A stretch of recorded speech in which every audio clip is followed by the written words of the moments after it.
छिपकली का कौन सा रूप फलदायी है और छिपकली का घर में होना हमें भविष्य की कौन सी घटना के बारे में बताता है।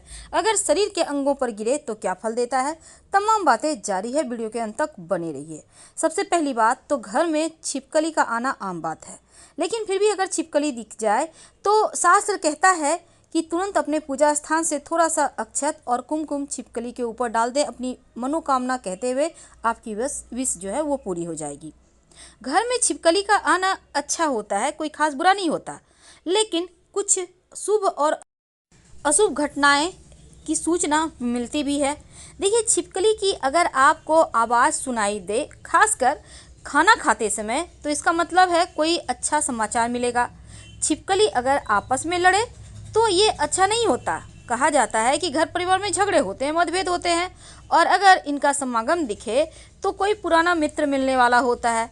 अगर घर में छिपकली आपको दिख जाए तो एक छोटा सा प्रयोग तो करना ही है, लेकिन अगर छिपकली नए घर में आप जा रहे हैं, छिपकली एकदम से दिख जाए आपको, तो ये उतना अच्छा नहीं माना जाता है। आप फिर से घर को पवित्र करें, पूजा पाठ करा के फिर अंदर आएँ। घर में जो छिपकली है, अगर आपको शिकार करते हुए दिख जाए, कीड़े मकोड़े खाते दिख जाए, हमला करते हुए दिख जाए, या फिर सपने में छिपकली आपको ऐसा कुछ दिख जाए, तो ये अच्छा नहीं माना जाता। संकेत है कि ये कुछ अशुभ घटनाएं होंगी, चोरी होंगी, तो संभल के रहिएगा। वैसे तो माँ लक्ष्मी का प्रतीक माना जाता है छिपकली को, तो पूजा घर में होना अच्छा बात माना जाता है। और अगर सुबह सुबह आपको मरी हुई छिपकली दिख जाए तो राहु के अशुभ होने का संकेत है। तुरंत आप राहु को ठीक करने का प्रयोग करें। घर में छिपकली वैसे अगर बोलते सुनाई दे तो ये अच्छा होता है, शुभ समाचार मिलता है। लेकिन अगर छिपकली आपको मल करते, त्याग करते, पेशाब करते दिखाई दे तो खासकर आप ध्यान से रखिएगा, क्योंकि ऐसा छिपकली करेगा ही। अब इनका जो मल में जहर होता है, ध्यान रखना है आपको। लेकिन अगर छिपकली आपको ज़मीन पर चलते हुए दिखाई दे तो ये भविष्य में होने वाली कुछ घटनाओं के बारे में बताता है, गहरा इसका रिश्ता होता है। वैसे घर में छिपकली अगर आपको छिपकली किसी भी कीड़े पतंगे पर झपट्टा मारता है तो संभल के रहें, चोरी वगैरह हो सकता है। अब हम जानते हैं शरीर के अंगों पर गिरने का क्या प्रभाव पड़ता है।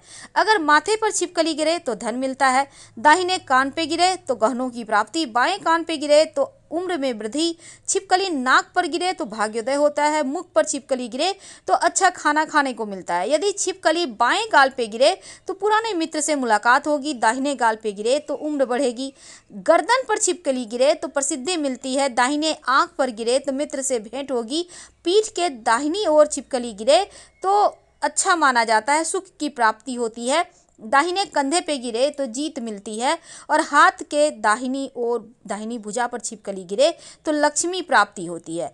छिपकली अगर सीने के दाहिने भाग गिरे तो खुशियां आती है, पेट पर गिरे तो गहनों की प्राप्ति होती है, कमर के बीच में छिपकली गिरे तो आर्थिक लाभ होता है, नाभि पर गिरे तो मनोकामनाएं पूर्ण होती है। दूसरी तरफ अगर छिपकली दाहिने जांघ पर गिरे तो सुख मिलता है, दाहिने घुटने पर गिरे तो यात्रा होती है, दाहिने पैर पर गिरे तो यात्रा लाभ देता है, मूंछ पे गिरे तो सम्मान मिलता है, कंठ पे गिरे तो शत्रुओं का नाश होता है, दाहिनी हथेली पर छिपकली गिरे तो कपड़े मिलते हैं, दाहिनी जांघ पर गिरे तो सुख मिलता है, दाहिने पैर के तलवे पर छिपकली गिरे तो ऐश्वर्य मिलता है, घर की छत पर रेंगती हुई छिपकली मिल जाए या फिर आपको व्यक्ति के छाती पे गिर जाए तो स्वादिष्ट खाना मिलता है, घर के दीवार पर रेंगती हुई छिपकली दिखे तो किसी व्यक्ति के या फिर घुटनों को छूकर निकल जाए तो ये भी जीवन में ढेर सारी खुशियां देने के प्रतीक है। लेकिन पीठ पे छिपकली बीच में गिरे तो कलह क्लेश होता है और शरीर में कष्ट होता है। अगर बालों पर छिपकली गिरे तो ये दुर्लभ, बहुत ही अच्छा नहीं माना जाता, बहुत ही ज़्यादा स्वास्थ्य आपका गड़बड़ हो सकता है। बाएं आंख पर गिरे तो हानि होती है, पीठ के मध्य में गिरे तो घर में विरोध होता है, पीठ के छिपकली अगर बाईं ओर कंधे पर गिरे तो दुश्मन बनते हैं, बाएं पैर के तलवे पे गिरे तो व्यापार में नुकसान होता है, हाथ के बाईं ओर या बाईं भुजा पर छिपकली गिरे तो धन चोरी होने के संकेत होते हैं। छिपकली का सीने के बाएं भाग में गिरना घर में कलह क्लेश देता है। अगर छिपकली आपके बाएं जांघ पे गिरे तो शारीरिक कष्ट, बाएं घुटने पे गिरे तो बुद्धि हानि, और बाएं पैर पे गिरे तो घर में कलह क्लेश, दुख, बीमारी, व्यापार में हानि। दाढ़ी पर छिपकली गिरे तो किसी बड़े और भयानक संकट का सामना करना पड़ता है। भौं पर छिपकली गिरे तो धन हानि होती है, बाएं हथेली पर गिरे तो धन की हानि होती है, बाईं जांघ पर छिपकली गिरे तो दुख होता है, शारीरिक पीड़ा बढ़ती है। घर की छत पर रेंगते हुए किसी सोए हुए व्यक्ति के पेट पर गिर जाए तो निकट भविष्य में उस व्यक्ति को कुछ लाभ होता है, लेकिन कई परेशानियां भी देता है। तो आगे से अगर छिपकली गिरे तो एक छोटा सा प्रयोग करें, चाहे वो अच्छा फल हो या बुरा फल, इससे दोष कट जाता है। क्या करेंगे? जैसे ही छिपकली गिरे थोड़ा सा हल्दी, अपने घर में, आपके घर में हल्दी होगा, थोड़ा सा हल्दी और थोड़ा सा नमक लेकर अपने बाएं हाथ में कहीं छज्जे पर या कहीं किसी के साइड में ऊंचा स्थान पर फेंक दें। और दूसरा, तुरंत नहा ले, जो भी वस्त्र आपने पहने हुए ही नहा ले और शिव जी के सामने घी का दिया जला दें, उनसे माफ़ी मांगे तो दोष कम हो जाता है। फिलहाल विदा लेंगे। हर हर महादेव।